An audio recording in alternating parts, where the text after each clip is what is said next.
Students, चलिए अब हम बात करते हैं क्लोज पैकिंग की, कि पैकिंग क्रिस्टल्स में किस तरह से होती है।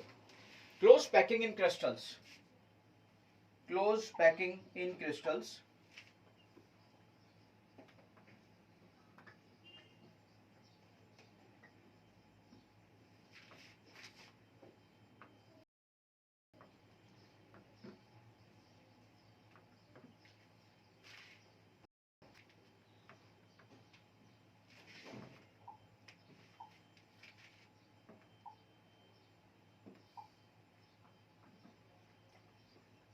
One dimensional close packing, one dimensional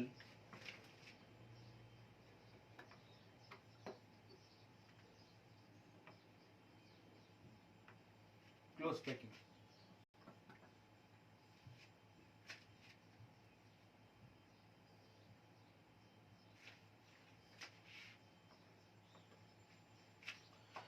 dimensional close packing मतलब कि जैसे ऑब्वियसली वहां पे जो स्फीयर्स आपस में लेटिस में आप समझिए ना, यूनिट सेल के अंदर किस तरीके से अरेंज है, तो उनमें जब वो सब कुछ कॉर्नर्स पे, कुछ वॉइड्स में, कुछ आपके एजेस पर, तो आखिर वो फिर किस तरह से पैकिंग जो होती है, पैकिंग होने के बाद जैसे हमने देखा था कि उस यूनिट सेल का कुछ एरिया, अभी हमने थोड़ी देर पहले देखा था पैकिंग फ्रैक्शन के बारे में, तो उसमें समझा था हमने कि वहां पर यूज्ड एरिया कुछ निकल कर आया था और कुछ फ्री स्पेस निकल कर आया था। तो पैकिंग के बाद जो एरिया बच जाता है यूनिट सेल के अंदर, that is called as free space. और पैकिंग में जितना एरिया, जितना वॉल्यूम कवर हो जाता है, that is called as used space. और used space upon total volume का जो रेशियो, वही पैकिंग फ्रैक्शन था, है ना। उसी से ये निकल कर आया था कि अगर ये 100% हमारा वॉल्यूम है, तो इसमें से एससी के अंदर, सिंपल क्यूबिक के अंदर 52.8% ही यूज्ड हो रहा है, बाकी का फ्री है। अगर हम बात करें बीसीसी की, तो वहां पे 68% यूज हो रहा है उस यूनिट सेल का। पैकिंग के अंदर जब चीजें पैक की गई तो उसमें जो स्पेस बच गए थे, जो चीजें बच गई थी, जो जगहें बच गई थी, जो वॉइड्स जहां पर क्रिएट हो रहे थे, वॉइड्स जहां पे गड्ढे क्रिएट हो जाएंगे, वो तो भरे नहीं जाएंगे, और वो भी भरे जाएंगे बाद में, लेकिन उसके बावजूद भी जो जगहें आपकी खाली रह गई थी, उन खाली रहने की स्पेस जो है, that is 32% in BCC. FCC के अंदर वो जो यूज्ड एरिया है वो 74% है, और जो फ्री स्पेस है दैट इज 26% है। तो हम बात को समझते हैं, obviously these all things exist in 3D। 3D में ये सब के सब एग्जिस्ट करते हैं बेटा, लेकिन हम एक एक पैटर्न लेकर चलते हैं कि हम पहले अगर कोई स्फीयर्स होते तो कैसे पैक्ड होते, अगर हम 2D में होते और स्फीयर्स पैक्ड होते तो कैसे होते, क्योंकि जब हम 1D 2D को समझ लेंगे ना, तभी हम 3D को कायदे से समझ पाएंगे। That's why we are starting from packing from 1D, understand.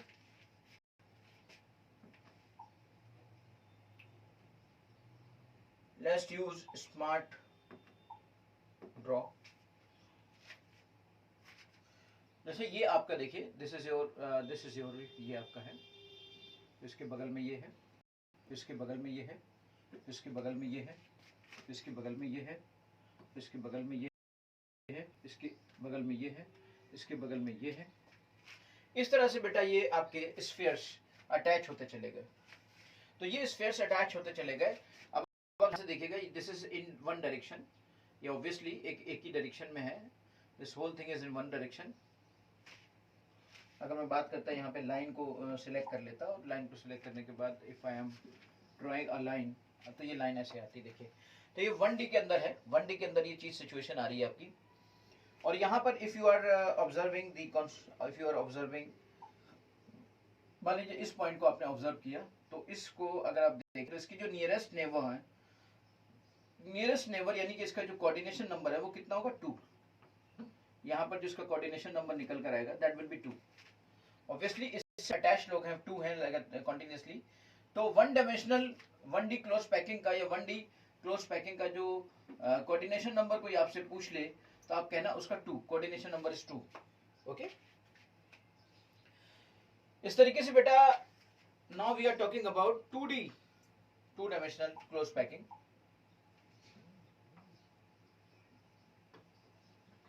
Two dimensional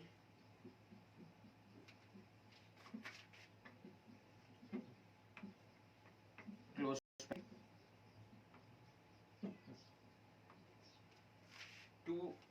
dimensional closed packing. Obviously two dimensional closed packing means यहाँ पर जो हम डिस्कशन करेंगे that will be along x axis and along y axis, दोनों ही चीजों का discussion करेंगे. ये सिर्फ x एक्सिस के अलोंग था, ये सिंगल एक्सिस के अलोंग था, लेकिन वहां पे 2 एक्सिस के अलोंग करेंगे. मतलब लाइक एरिया जो होता है या फिर आपका जो प्लेन होता है ना. तो लेट्स अंडरस्टैंड कि यहाँ पर किस तरीके से चीजें हो रही होंगी. हम पहले तो यूज करते हैं स्मार्ट ड्रॉ का यूज करते हैं और उसमें बनाने की कोशिश करते हैं. एक पैटर्न हो सकता है, इसमें दो तरह के पैटर्न हो सकते हैं. 2D में दो तरह के पैटर्न हो सकते हैं. पहले तो मैं उन 2D के पैटर्न की बात करूं. पहला पैटर्न हो सकता है 2D का स्क्वायर क्लोज पैकिंग. 2D का पहला पैटर्न स्क्वायर क्लोज पैकिंग, उसका डिस्कशन हम लोग करने जा रहे हैं.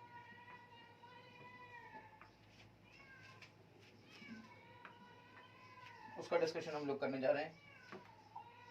ओके देखिए स्क्वायर क्लोज पैकिंग 2D का एक एग्जांपल है. 2D का एक ऑप्शन है, ए ऑप्शन में कह सकता हूं 2D का स्क्वायर क्लोज पैकिंग का. और देखिएगा ध्यान से, हम एक एक चीजों को लेकर चलेंगे. लाइक ये है, ये है, ये है, ये है, सिर्फ अटैच है. ना भी अटैच हो तो आप मान लेना कि अटैच है. ठीक है बेटा. फिर इसी तरीके से इसके ऊपर दूसरा अटैच है. देखिए ऐसे.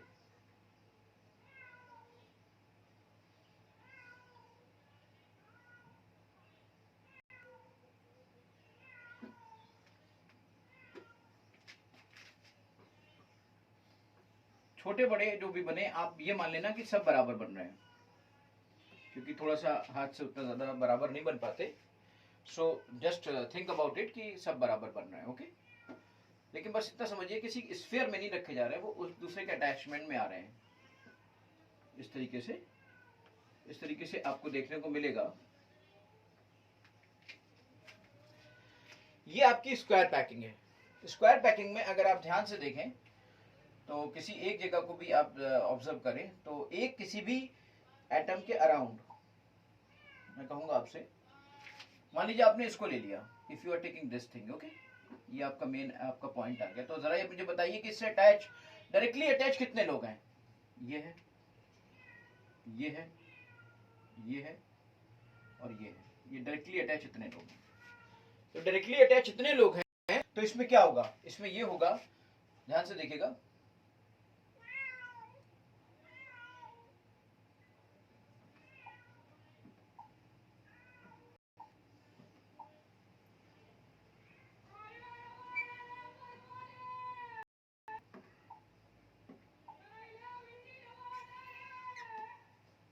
एक ही लाइन बनेगी, एक ही लाइन बनेगी, एक ही लाइन बनेगी और यहां से एक ही लाइन बनेगी. टेल मी वन थिंग, यहां पर एक स्क्वायर जनरेट हो रहा है कि नहीं हो रहा है. तो ये जो स्क्वायर जनरेट हो रहा है ना, दिस स्क्वायर, ये जो स्क्वायर जनरेट हो रहा है, ये स्क्वायर जनरेट हो रहा है. ये सेंटर से सेंटर में मिला दिए, स्क्वायर जनरेट हो गया. सो that's why this is called square packing, square close packing. और टेल मी वन थिंग कि जो नियरेस्ट नंबर्स होते हैं, जो नियरेस्ट नेबर्स होते हैं, उन्हीं को हम कोऑर्डिनेशन नंबर कहते हैं ना. तो इट मींस दिस इज, यहां पर आपका कोऑर्डिनेशन नंबर 4 हो गया. सो इस पर आपका कोऑर्डिनेशन नंबर 4 हो गया बेटा. इस तरह से इसका कोऑर्डिनेशन नंबर आपका 4 आ गया. Okay so in this way you are getting the coordination number is 4.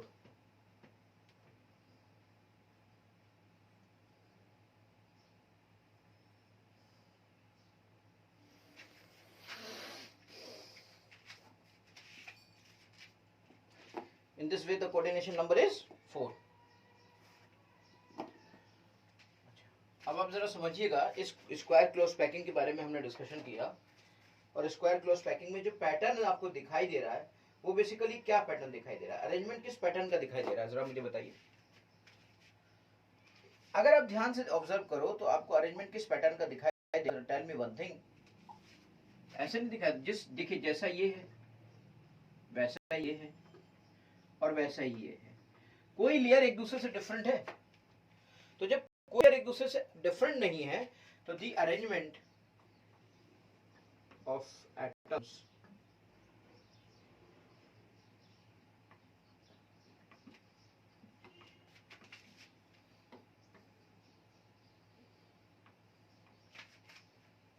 is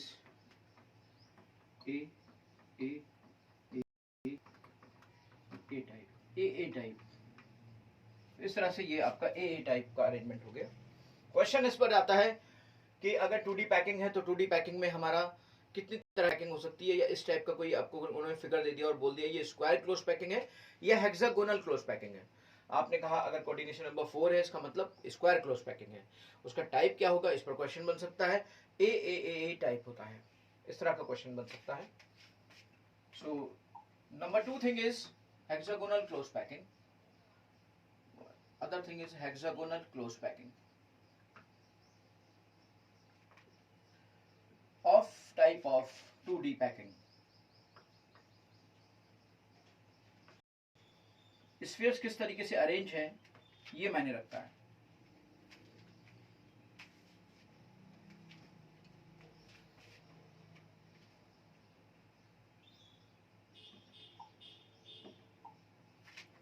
देखते हैं, पहली फर्स्ट लाइन हम ऐसी बनाते हैं।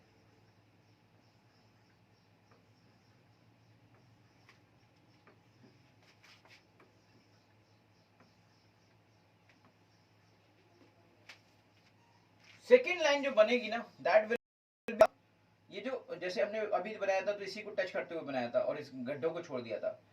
अब सेकेंड लाइन हम जो बनाएंगे वो इन गड्ढों में भरेंगे। सेकेंड लाइन जो हम बनाएंगे वो इन गड्ढों में भरेंगे। जरा समझिएगा इस बात को कि जो सेकेंड लाइन बनेगी वो इन गड्ढों में भरेगी।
वर्क क्यों नहीं कर रहा है? चलिए, तो हमने यहाँ पे थोड़े से बड़े बना दिए थे, दैट प्रॉब्लम। हम थोड़ा सा और चीज़ों को करते हैं। देखिए मैं आपको बताऊँ, थोड़ा और इसको आगे बढ़ाते हैं और फिर इसको लेकर यहाँ से चलते हैं। हम जो बनाएंगे वो यहाँ पे इन गड्ढों में भरेंगे। ये ऐसे, ये ऐसे भरेंगे, ऐसे भरेंगे, ऐसे भरेंगे, इन गड्ढों को भरेंगे हम इन गड्ढों को भरेंगे, हम इन गड्ढों को भरेंगे। इस तरीके से हम इन गड्ढों को भरेंगे। ठीक है। थर्ड लाइन जो जनरेट होगी वो देखिए फिर से इनके ये जो ये वाले जो क्रॉस हैं इनको ही आप फिल करेंगे, इन दोनों को अटैच करने की कोशिश करेंगे। थर्ड लाइन को फिल करने के लिए ये आपका जैसे आपने इसको फिल किया और अपने इसको भरने की कोशिश की, ये से आपने इन दोनों को भरने की कोशिश की। यहाँ से थोड़ा सा हटा दीजिए, थोड़ा ये उतना नहीं भर पाया है।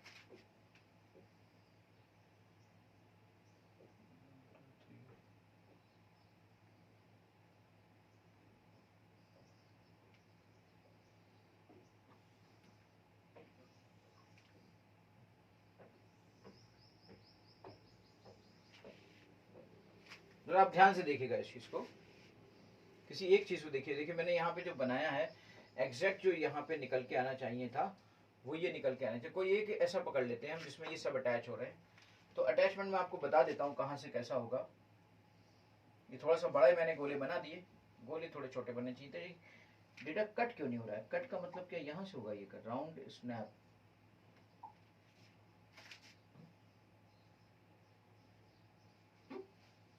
ओके, हाँ ये बड़ी अच्छी बात रही। थोड़ा सा कम जानकारी है मुझे इसके बारे में, ये बड़ी अच्छी बात रही भाई। यहाँ से इसको जोड़ दिया मैंने, वेरी गुड, ओके। अब हम इसको समझ सकते हैं अच्छे से। कोई भी हम एक एग्जांपल ले लेते हैं, जैसे जिसमें सपोज करिए ये सब सबके सब अटैच हो। मान लीजिए अभी मैंने इसको थोड़ा सा इधर कर लिया और इसको मैं उठा के यहाँ से इन गड्ढों में फिल कर लेता हूँ और इसको मैं यहाँ से अटैच कर लेता हूँ।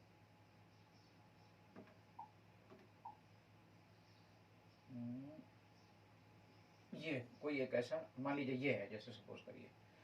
चलिए बाकी का मैं ऐसे बना लेता हूँ। ये ऐसे अटैचमेंट है, इसका यहाँ से अटैचमेंट है। कोई दूसरा ले लीजिए, ये ले लीजिए, मान लीजिए ये वाले में सब ज्यादातर अटैच है, इस वाले में, इस वाले को ले लीजिए। अब यहाँ देखिए ये वाला सेंटर है, इस वाले में सबके सब अटैच हैं, तो वाले सेंटर को भी हम लोग ले लेते हैं और यहाँ पे एक ड्रॉ कर लेते हैं। ड्रॉ नहीं, वो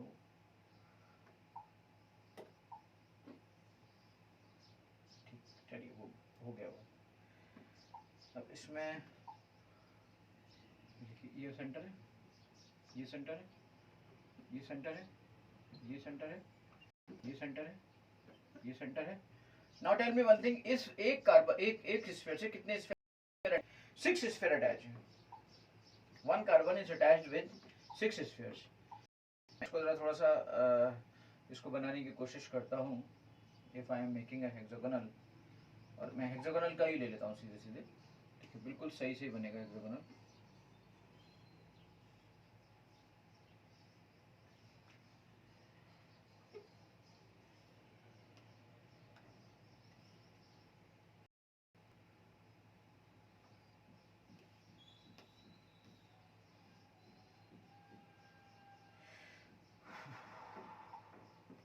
चलिए स्टार्ट, लाइनिंग ले लेते हैं केवल। ये लाइन देखिए, ये लाइन हो जाएगी, ये लाइन हो जाएगी, ये लाइन हो जाएगी, ये लाइन हो जाएगी, ये लाइन हो जाएगी आपकी, ये लाइन हो जाएगी। देखिए व्हाइट वाले को देखिएगा भाई, व्हाइट वाले को देखेगा, आपको दिखेगा कि कितने लाइंस हो गए, कितने लाइंस जुड़ गए। अब यहाँ पर अगर ये नहीं देखना चाहते तो आप इस वाले को देख लीजिए, इसको देख लीजिए, यहाँ से यहाँ, यहाँ से यहाँ, यहाँ से यहाँ, यहाँ से यहाँ, यहाँ से यहाँ और यहाँ से यहाँ। देखिए ये भी हेक्सागोनल बन गया। इससे भी देखिए 6 अटैच है, 1 2 3 4 5 6। इस तरीके से बेटा ये हेक्सागोनल क्लोज पैकिंग हो गई। धीरे धीरे एक्सपर्ट हो रहा हूं। और यहां से आपका कोऑर्डिनेशन नंबर 6 निकल कर आया। One atom is surrounded by 6 nearest atom. One sphere is surrounded by 6 nearest spheres. One atom is surrounded by 6 nearest. So this is called hexagonal close packing. Understand?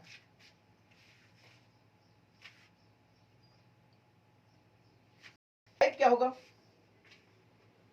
Type of arrangement की अगर मैं बात करूं,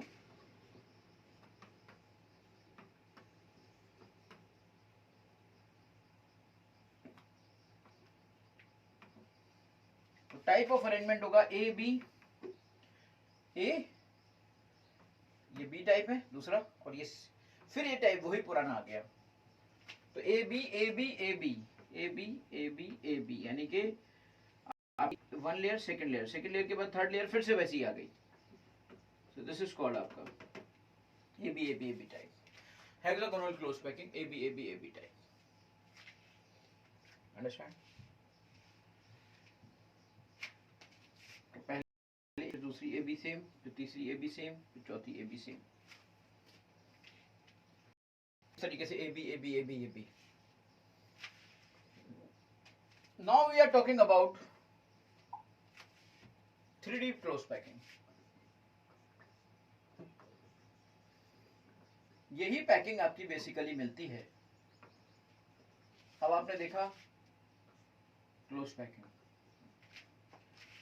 3D close packing में जो 3D close packing बनती है ना, तो ये जो आपने 2D वाली हेक्सागोनल पैकिंग की थी, 2D वाली जो हेक्सागोनल पैकिंग इसी के बेस पर बनती है, बिल्कुल इसी के बेस पर बनती है बेटा। 2D वाली जो हेक्सागोनल पैकिंग की थी, बिल्कुल उसी के बेस पर आपकी 3D बनती है।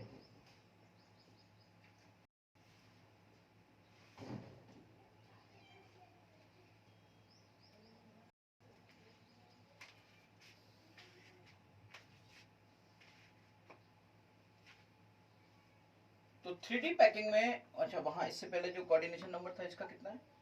यस, इसका कोऑर्डिनेशन नंबर 6 है। सबसे पहले 3D पैकिंग का जो कोऑर्डिनेशन नंबर होगा वो 12 होगा। अभी 3D पैकिंग दो टाइप की होंगी, one is hexagonal close packing HCP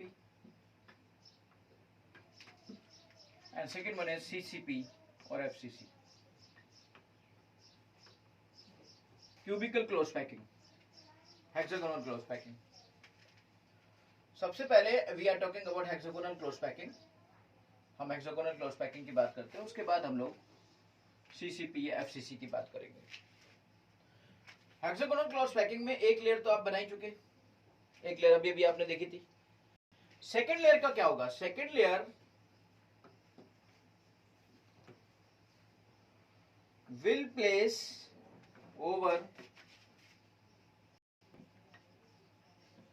first layer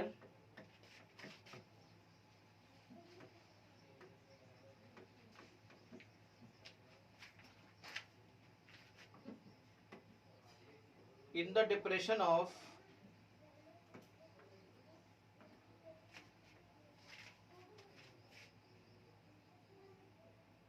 spheres of first layer, मतलब जो गड्ढे थे उनके गड्ढों में सेकंड लेयर को आप रखोगे। इसी तरीके से आप, जैसे अभी आपने फर्स्ट लेयर बनाई थी, मान लीजिए आपकी फर्स्ट लेयर है, अब इस तरह से आप दूसरी लेयर बनाओगे और उस दूसरी लेयर को उठा के इस फर्स्ट लेयर के ये जो गड्ढे हैं, ये जो गड्ढे का मतलब दे आर कॉल्ड वॉइड्स, ये देख रहे हैं आप, ये जो मिलाने के बाद ये जो बनेगा, ये जो मिलाने के बाद है, ये गड्ढा है, ये गड्ढा है, ये इधर से गड्ढा बनेगा, इधर से ये गड्ढा बन रहा है, इधर से ये गड्ढा बन रहा है, ये स्पेस है। तो मिलाने के बाद ये जो गड्ढे बनेंगे, इन गड्ढों के ऊपर डिप्रेशन, जिन्हें गड्ढे हिंदी में कहेंगे, सिंपल भाषा में हिंदी गड्ढे कहेंगे, इसी लेयर को, एक और लेयर को इसके ऊपर रख दो बेटा। तो आपकी एक और लेयर इसके ऊपर आ गई, second layer placed on the on over first layer in the depression of spheres of first layer. First layer के डिप्रेशन ऑफ स्फीयर में आपको दिया गया, डिप्रेशन में रखा गया। अब सवाल उठता है थर्ड लेयर को रखने का। जब आप थर्ड लेयर को रखते हो, now third layer placed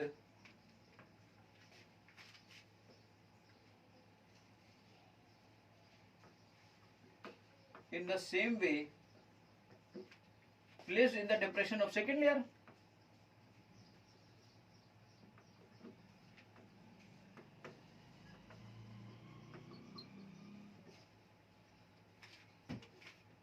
In the same pattern of first layer.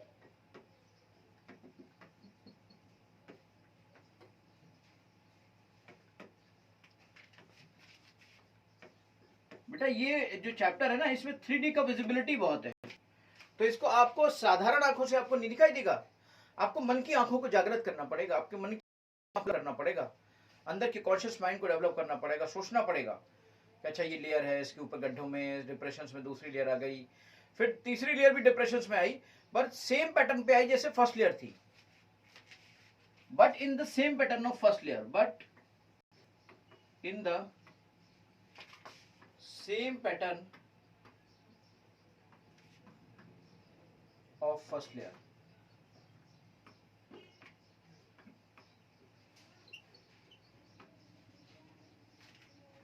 But in the same pattern of first layer, लेकिन फर्स्ट लेयर के सेम पैटर्न में आई बेटा, तो इस तरीके से आपको सोचना पड़ेगा कि क्या है ये।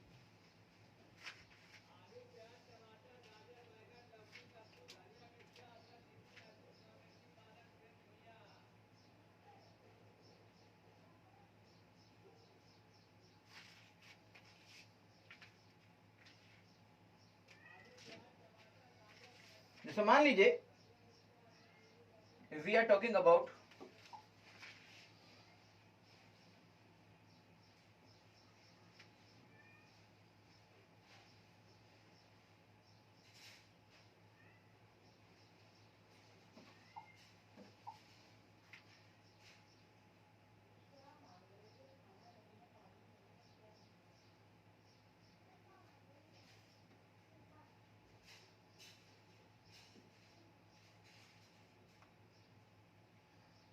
मान लीजिए ये आपके 3 यहाँ पर स्फीयर्स है, 3 स्फीयर्स हैं, और इस तरीके से ये पहली लेयर है।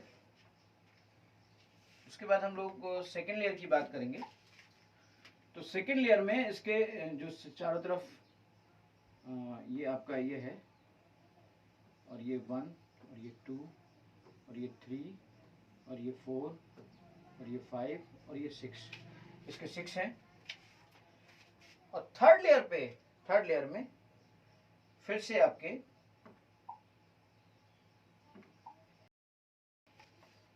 थर्ड लेयर में फिर से बिल्कुल सेम पैटर्न पे, ऐसे ही जैसे था ये कैसे है, और 2 इस तरीके से बिल्कुल उसी पैटर्न पे है पीछे से। तो पहली आपकी ये लेयर आ गई ए, फिर दूसरी लेयर ये आई, और थर्ड लेयर बिल्कुल सेम पैटर्न पे ए के। इस तरीके से आपको हेक्सागोनल क्लोज पैकिंग मिलती है। मतलब फर्स्ट लेयर आपकी थी, फर्स्ट लेयर की डिप्रेशन में सेकंड लेयर आ गई, सेकंड लेयर के डिप्रेशन में थर्ड लेयर आ गई, लेकिन थर्ड लेयर का तरीका, रखने का तरीका बिल्कुल सेम था लेयर का है। So that's why we are getting the pattern of, we are getting, अब देखिए क्या हुआ कि इस कोऑर्डिनेशन, इस उसके लिए कोऑर्डिनेशन नंबर कितना हो गया, देखिए कितना हो गया, 6 हो गए, ऊपर से 3 और नीचे से 3, तो 6 6 12।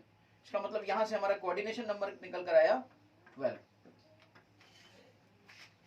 जो पैटर्न आएगा, दैट पैटर्न विल बी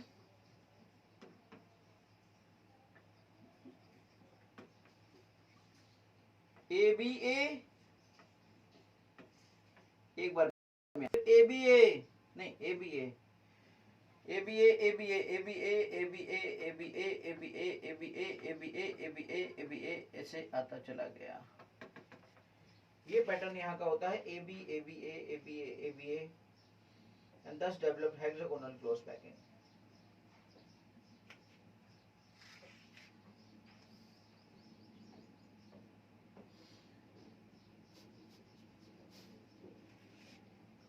अब हम बात करते हैं सीसीपी की, क्यूबिकल क्लोज पैकिंग की।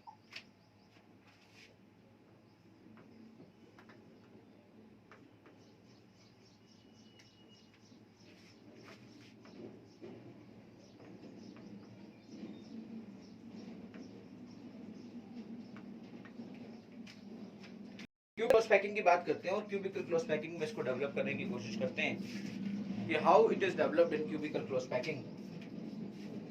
CCP, cubical close packing,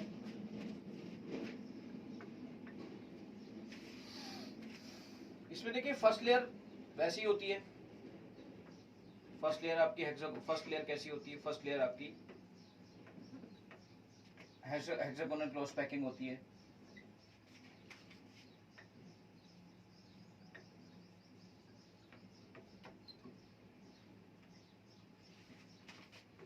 to D वाली जैसे थी।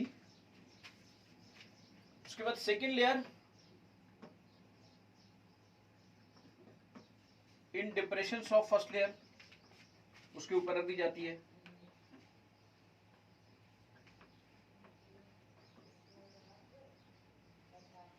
Third layer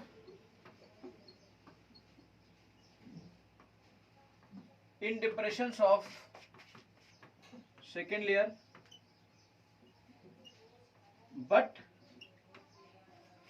in different pattern, but in opposite pattern। different तो बहुत सारी चीजें हो सकती है, in opposite pattern। कैसे, जिससे कि थर्ड लेयर एक नई जनरेट हो जाती है, सी जनरेट हो जाता है बेटा। जरा समझते हैं इस बात को, उसके डायग्राम को बनाते हैं।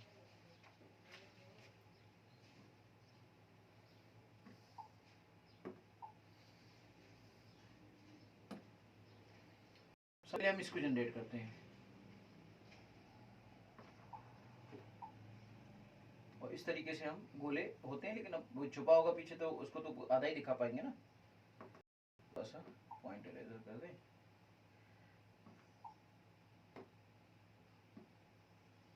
ये गोला, ठीक।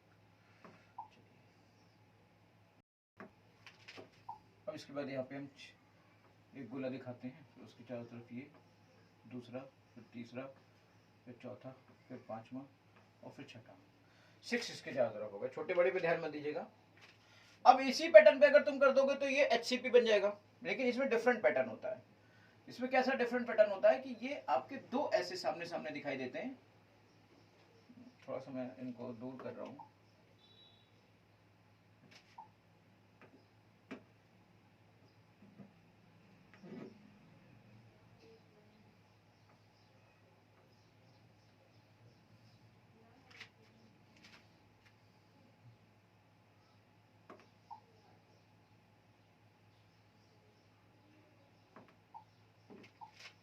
और थर्ड वन आपका इस तरीके से पीछे से दिखाई देता है। ये टू आपके ऐसे दिखाई देगा, उल्टा हो गया, इन दोनों का उल्टा पैटर्न हो गया। इसका मतलब क्या हुआ कि ये हम यहाँ पर इसे अगर मैं A बोलूं, इसे मैं अगर B बोलूं, इसे अगर मैं C बोलूं, तो बिल्कुल गलत नहीं होगा। इसका पैटर्न बिल्कुल डिफरेंट हो गया। वहां पे क्या होता था, बिल्कुल सेम पैटर्न पे रखा गया था। देखिए ना, इससे पहले की चीजों में, इससे पहले का आपको देखा है, देखिए ये पैटर्न और बिल्कुल सेम पैटर्न। और यहाँ पे क्या हुआ, यहाँ पे आप और ये वाला पैटर्न, ये वाला सॉरी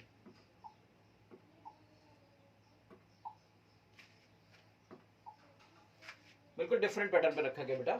देखिए इस कोऑर्डिनेशन, इस स्फीयर के चारों तरफ इधर 6 हो गए, नीचे से 3 हो गए, ऊपर से 3 हो गए। टोटल कोऑर्डिनेशन नंबर इस एक एटम का, एक स्फीयर का 12 हो गया। तो कोऑर्डिनेशन नंबर इसमें होता है, कोऑर्डिनेशन नंबर उसमें भी 12 होता है। उस पैकिंग में भी कोऑर्डिनेशन नंबर 12 था, इस पैकिंग में भी कोऑर्डिनेशन नंबर 12 है। टाइप जो है वो डिफरेंट है, type of arrangement, type of arrangement. अब आपने ये देखे टाइप ऑफ अरेंजमेंट्स, है ना, यहां पर ABC, फिर ABC, फिर ABC, इस तरीके से आपकी पूरी पैकिंग होती है। तो this is basically 3D CCP और FCC पैकिंग। ठीक है, नाउ अबाउट दी वॉइड्स। अभी आपने देखा कि पैकिंग में ये जो छोटे छोटे गड्ढे बन गए थे, जिन गड्ढों में हमने दोबारा से रखा था, छोटे छोटे गड्ढे बन गए थे जिन गड्ढों में हमने दोबारा से रखा था, ये गड्ढे बन गए थे, ये आप देख रहे थे। दीज आर दीज वॉइड्स, ये जो वॉइड्स हैं, ये जो वॉइड्स हैं, इन गड्ढों को हम वॉइड्स कहते हैं। ये जो वॉइड्स है ना, ये वॉइड्स आपके बहुत बड़ा रोल अदा करते हैं। अगर एनाइन आपके इस तरीके से अरेंज होते हैं तो वॉइड्स में आपके कैटाइन अरेंज हो जाते हैं। तभी तो बेहतरीन एक पैकिंग होती है, क्योंकि एनाइन का साइज बहुत बड़ा होता है, कैटाइन का साइज बहुत छोटा होता है। तो यहां से जो ये गड्ढे पैदा हो जाते हैं, इनको हम वॉइड्स कहते हैं बेटा। Now we are talking about the voids. हम वॉइड्स का डिस्कशन कर रहे हैं। वॉइड्स एक बहुत ही जबरदस्त चीज है। पैकिंग के बाद ही वॉइड समझ सकते हैं आप। तो इसमें कई तरह के वॉइड्स होते हैं। वॉइड्स का मतलब तुम समझ ही गए कि जब भी कभी पैकिंग होगी तो उनके बीच में जो स्पेस रह जाएगा, दैट इज कॉल्ड वॉइड्स। इन इतने बड़े वॉइड्स होते हैं कि इनमें एक नया स्फीयर आके भी अटैच हो सकता है, फिक्स हो सकता है, और इसलिए इसको बहुत ही जबरदस्त काम में लिया जाता है। पहला वॉइड जो कि सबसे बड़ा वॉइड होता है, that is called as octahedral void.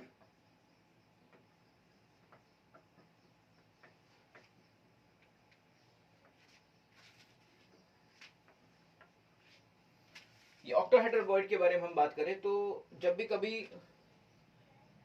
किसी जगह पर इस तरह से वॉइड की ज्योमेट्री क्रिएट हो, वॉइड की ज्योमेट्री क्रिएट हो कि वहां पर ऑक्टाहेड्रल ज्योमेट्री क्रिएट आ जाए, अगर इस तरह की सिचुएशन आए कि वहां पर ऑक्टाहेड्रल ज्योमेट्री क्रिएट हो जाए बेटा, तो that is called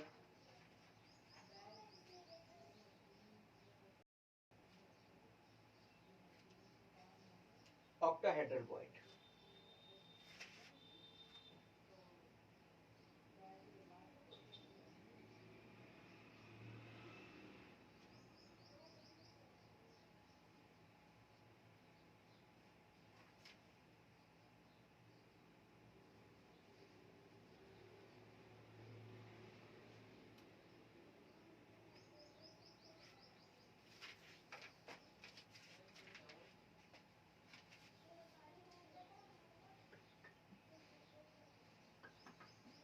The void which is created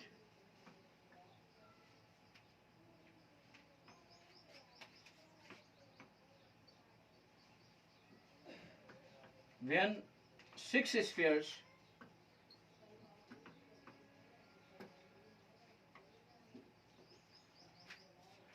attach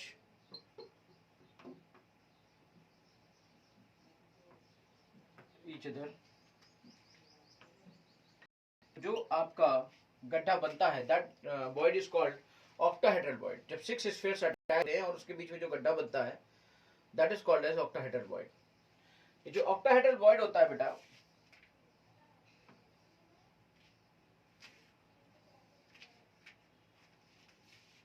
आप सब जानते हो ऑक्टाहेड्रल ज्योमेट्री को, सब जानते हो आप ऑक्टाहेड्रल ज्योमेट्री को। ऑक्टाहेड्रल ज्योमेट्री आपकी, मुझे लगता है सभी लोग जानते हो ऑक्टाहेड्रल ज्योमेट्री के बारे में।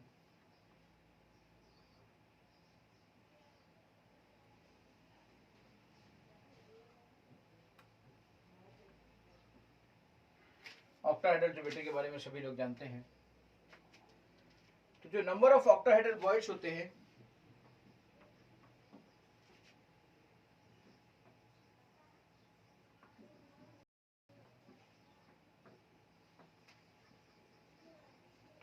Z के बराबर होते हैं। पर एटम, जितने एटम होते हैं उतने ही इफेक्टिव नंबर ऑफ एटम्स होते हैं, उतने ही वॉइड्स होते हैं।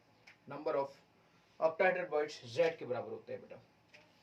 सराउंडेड बाय 6 स्फीयर्स, और 6 स्फीयर्स के सराउंडिंग होने से, आपस में मिलने से जो गड्ढा बीच में बनता है that is called void. Octahedral void का जो साइज होता है बेसिकली, और अगर मैं बात करूं उस वॉइड में स्फीयर को किसी को रखा जाए तो जैसे मान लीजिए किसी साइज के स्फीयर को हमने 6 स्फीयर्स है जिनसे हमारा ऑक्टाहेड्रल वॉइड बन रहा है, राइट।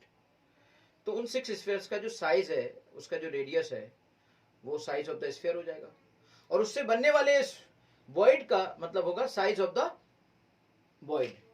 तो अगर हम बात करें यहाँ पर साइज ऑफ द वॉइड यानी radius of the void, and कितने रेडियस का इसमें स्फीयर आ जाएगा, एंड जिनसे वो मिलकर वॉइड बना है, radius of the sphere, so that will be is equal to 0.414।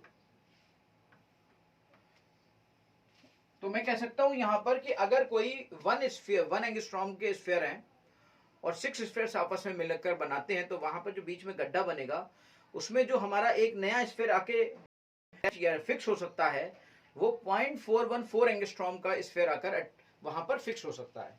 इससे ये हमें मिलता है कि R void upon R sphere for octahedral void that is equal to 0.414। तो या तो ये इस्तेमाल होता है, या इस्तेमाल ये होता है, या ये इस्तेमाल होता है। आमतौर पर जिन स्फीयर्स को मिला के हम बनाते हैं बेटा, वो स्फीयर बेसिकली कैटायन होते हैं, और जिन स्फीयर्स को हम उन वॉइड्स में रखते हैं वो स्फीयर्स जनरली हमारे कैटायन होते हैं। तो इसलिए यहाँ पर हम इसको फॉर ऑक्टाहेड्रल वॉइड्स के लिए रेडियस रेशियो के नाम से भी जानते हैं, और this is also called radius ratio. और यहाँ पर मैं एक बात और, सीसीवी सब चीजें साथ साथ बताता जा रहा हूँ क्योंकि ये चीजें इंटरकनेक्ट है एक दूसरे से। रेडियस रेशियो आपका यहीं से बन गया, क्योंकि जिन स्फीयर्स को आप मिला रहे हैं, जैसे आपने मान लीजिए 6 स्फीयर्स मिलाए, सपोज करिए आपने 6 स्फीयर्स मिलाया, if your lights you are 1 2 3 and 4 and 5 and 6, मान लीजिए आपने ये 6 बनाए, इसके बीच में आपने ये जो एक चीज मिलाई है, तो ये जो बीच में आएगा that will be called, इस तरीके से जो आएगा बेटा, ये इस तरीके से जो 3 ऐसे बनेंगे, फिर 3 ऊपर से बनेंगे। मैं आपको बता रहा हूँ कैसे बनता है ये ऑक्टाहेड्रल वॉइड। चलिए आपको बता रहा हूँ इस तरीके से, ये थोड़ा सा गलत बन गया था। जैसे ये आपके 3 बने, और इसके ऊपर भी 3 आपके ऐसे उल्टे रख गए, लाइक कैसे कहूँ मैं, जैसे ये इस तरह से 3 हुए और दूसरे 3 इसके ऊपर उल्टे रख गए, यानी 2 ट्रायगोनल वॉइड से मिलकर ये आपका जो यहाँ पर ट्रायगोनल वॉइड आएगा, ये ट्रायगोनल वॉइड होगा। इस ट्रायगोनल वॉइड के ऊपर जस्ट अपोजिट डायरेक्शन में 3 और ऊपर रख दीजिए, तो 3 और 3 6, यानी कि 6 स्फीयर्स आ जाएंगे, और उनसे मिलकर जो गड्ढा बनेगा वो ऑक्टाहेड्रल वॉइड होगा बेटा। तो वो ऑक्टाहेड्रल वॉइड होगा, और उस ऑक्टाहेड्रल वॉइड में कौन रखा जा सकता है, कैटायन। वॉइड में ज्यादातर कैटायन रखे जाते हैं, और जिन स्फीयर्स को, जिनको हम स्फीयर कह रहे हैं, वो बेसिकली एनायन होते हैं। और ऑक्टाहेड्रल वॉइड की कंडीशन में ये रेशियो आपका 0.14 होता है, और इसी को हम वॉइड और स्फीयर का भी रेडियस रेशियो कहते हैं, और कैटायन और एनायन का भी रेडियस रेशियो कहते हैं बेटा। यहाँ पे नंबर ऑफ ऑक्टाहेड्रल बॉन्ड्स की कंडीशन अगर मैं कहूँ कि किसी सिस्टम के अंदर, तो ये Z के बराबर होता है, इफेक्टिव नंबर ऑफ एटम्स के बराबर होता है। फिर हम बात करते हैं टेट्राहेड्रल की। टेट्राहेड्रल बॉन्ड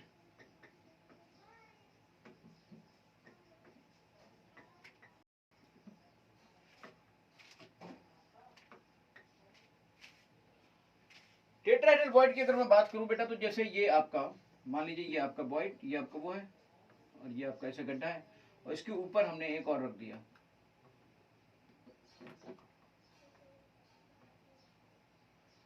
और इसकी वजह से जो यहाँ पर बॉन्ड की उसकी ज्योमेट्री आपकी टेट्राहेड्रल होगी, तो that is why called tetrahedral bond. इसलिए वो यानी कि 4 स्क्वायर से सराउंडेड होगा वो गड्ढा, bond created by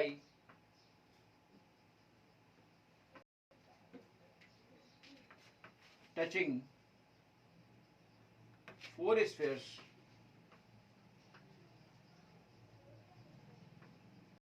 to each other created tetrahedral void of the geometry of this geometry.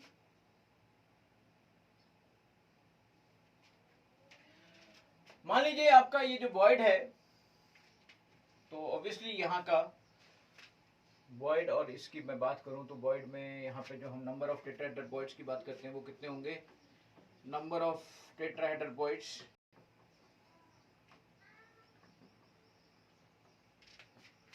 इस पर क्वेश्चन बहुत बनते हैं और बहुत आसानी से क्वेश्चन निकलते हैं। 2Z के बराबर होते हैं number of tetrahedral voids, 2Z के बराबर होते हैं।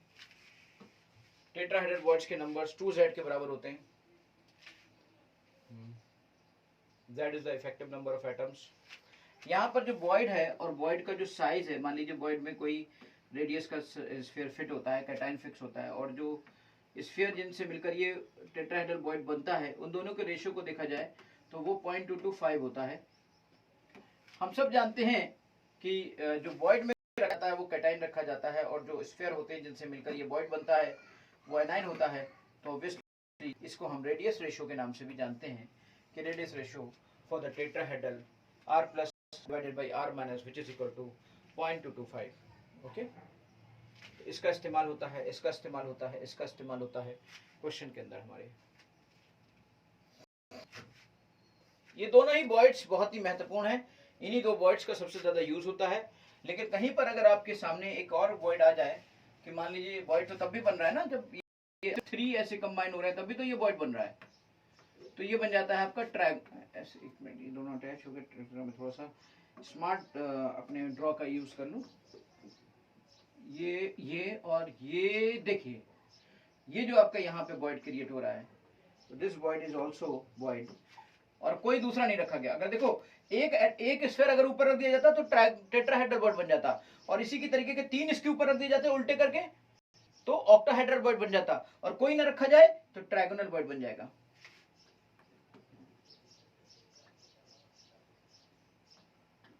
तो ये आपका trigonal, this become trigonal void बेटा। 3 स्पेयर्स के अटैच जो जनरेट होता है, इसका इस्तेमाल बहुत ही कम होता है ट्रायगोनल वॉइड, लेकिन फिर भी हम लोग इसको मानते हैं, समझते हैं कि ये होता क्या है, इसमें कैसे किस तरीके से चीजें चलती हैं। Let's do understand the things. तो हमने 3 स्पेयर्स के अटैच होने के बाद जो डेवलप हुआ 3 void generated by void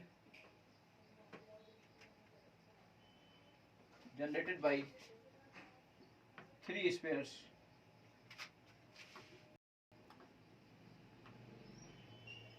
that is, ये आपका इस तरीके से नंबर ऑफ ट्रायगोनल वॉइड्स की अगर मैं बात करूं तो ये ज्यादा होते हैं। Number of trigonal voids 8Z के बराबर होते हैं। 8Z 8 ट्रायगोनल वॉइड्स मिलते हैं पर एटम।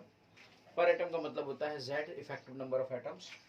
तो number of trigonal void 8Z के इक्वल होते हैं बेटा, और R वॉइड यहाँ पर जो रेशियो होता है, और R स्फीयर ये जो रेशियो होता है, ये रेशियो आपका 0.115 होता है।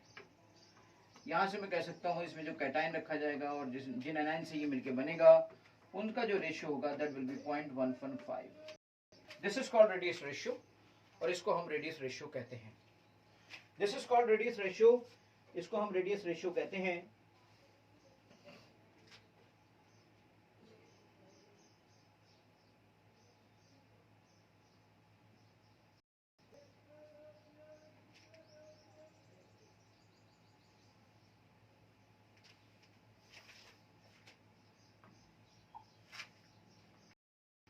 अब रेडियस रेशियो पे और भी चीजें हमारी आ सकती हैं. हम सब जानते हैं कि रेडियस रेशियो क्या होता है. Radius ratio is equal to basically r radius of cation divided by radius of anion. अगर ये रेडियस रेशियो आपका 0.22 से लेकर 225 से लेकर 0.414 होता है, तो यहां पर टेट्राहेड्रल पैकिंग होती है एनाइन की टेट्राहेड्रल पैकिंग होती है और वहां पर कोऑर्डिनेशन नंबर 4 होता है. Tetrahedral A9 close packing.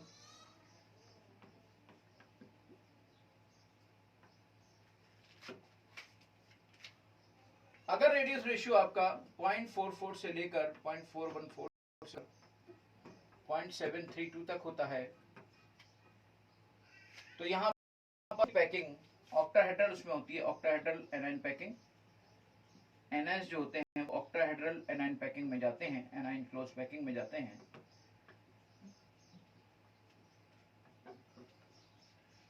और यहाँ पर इनका कोऑर्डिनेशन नंबर 6 होता है. अगर ये आप 0.732 से लेकर आपका ये 1 तक होता है,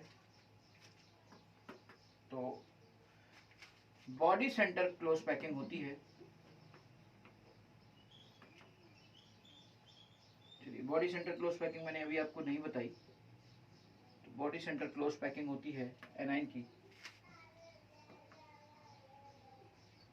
और इसका कोऑर्डिनेशन नंबर 8 होता है. This having the coordination number 8. याद रखिएगा, ये सब बातें आपके क्वेश्चंस में आएंगी. चलिए एक बार और फिर से हम लोग समझ लेते हैं कि बॉडी सेंटर क्लोज पैकिंग का एक एग्जांपल छोटा सा. Body centre close packing.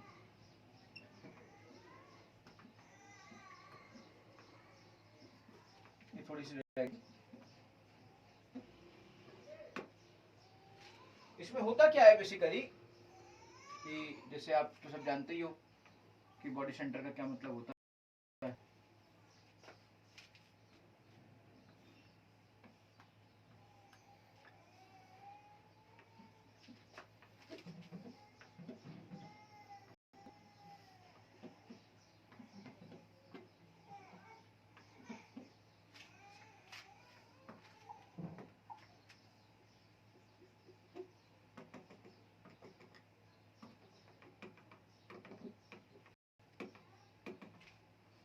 सब तरफ से ये अटैच हो गया और इसी तरह की लेयर बिल्कुल सिमिलर इसके ऊपर रख दी गई.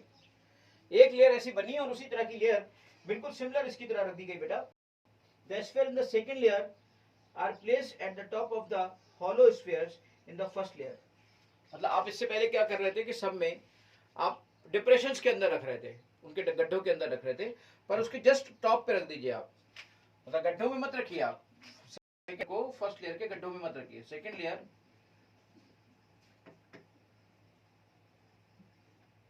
placed on top of first layer. Top of first layer. और इस तरीके से थर्ड लेयर placed on